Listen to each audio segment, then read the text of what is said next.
Nous sommes en ligne avec Mahnaz Shirali, sociologue spécialiste de l'Iran. Bonsoir, merci d'être avec nous. Quel bilan, si on peut tirer un bilan, des protestations un an après la mort de Mahsa Amini en Iran?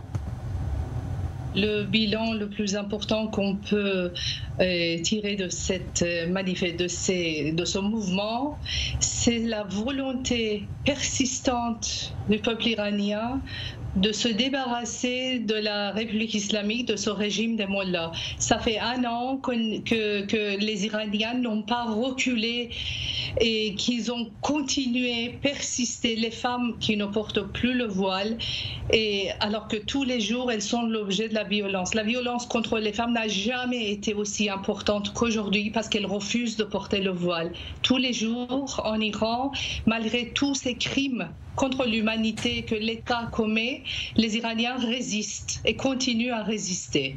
Qu'est-ce qui explique selon vous justement qu'un an après, les Iraniens continuent à résister malgré la répression? On a vu des milliers de personnes arrêtées, voire même exécutées après ces manifestations. Qu'est-ce qui explique que ce mouvement dure encore un an plus tard? C'est très clair, parce que la République islamique n'a cédé sur rien. Il n'est pas dans la logique de négociation avec la société. Il est complètement coupé de la société. Les dirigeants sont complètement coupés. Ils ne négocient pas avec la société. Évidemment, toutes les demandes, toutes les exigences de la société sont frustrées. Personne n'a répondu à la moindre revendication des Iraniens. C'est tout à fait normal qu'un peuple dont les demandes restent sans réponse, continue à résister contre un régime qui ne veut pas négocier avec lui. Est-ce que vous pensez que le mouvement peut encore durer ou est-ce qu'il va s'essouffler maintenant que le premier anniversaire est passé? Un mouvement social de cette ampleur, il y a toujours des hauts et des bas.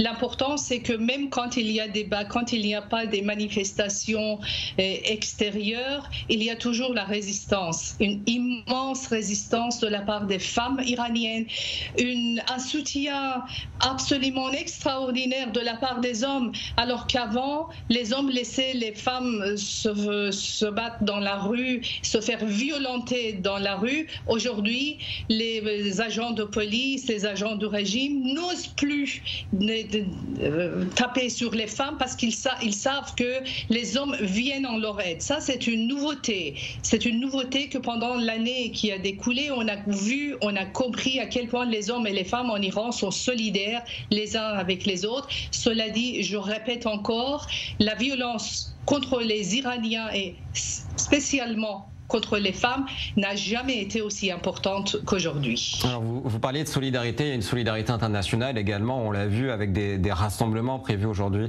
dans plusieurs pays, il y en avait un à Paris. Est-ce que cette solidarité internationale, elle est ressentie dans les rues de Téhéran et dans les rues des grandes villes iraniennes? Les Iraniens sont solidaires où qu'ils soient, quel que soit le pays d'accueil pour la diaspora iranienne.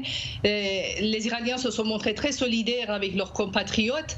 Par contre, nous n'avons pas vu la solidarité de la part des pays libres et démocratiques envers le mouvement des Iraniens. C'est un mouvement pour la liberté et pour la démocratie. C'est tout à fait normal qu'ils obtiennent la solidarité et la reconnaissance. Le terme, c'est la reconnaissance. C'est la reconnaissance de la communauté internationale qu'il faut aux Iraniens. Sans cette reconnaissance, les Iraniens n'arrivent pas à se débarrasser de ce régime sanguinaire qui tue sans hésitation et qui commet des crimes contre l'humanité systématiquement.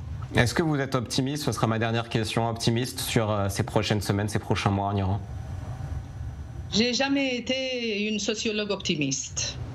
Non, c'est une réponse claire au moins. Merci beaucoup Mahnaz Shirali d'avoir été avec nous, sociologue spécialiste de l'Iran.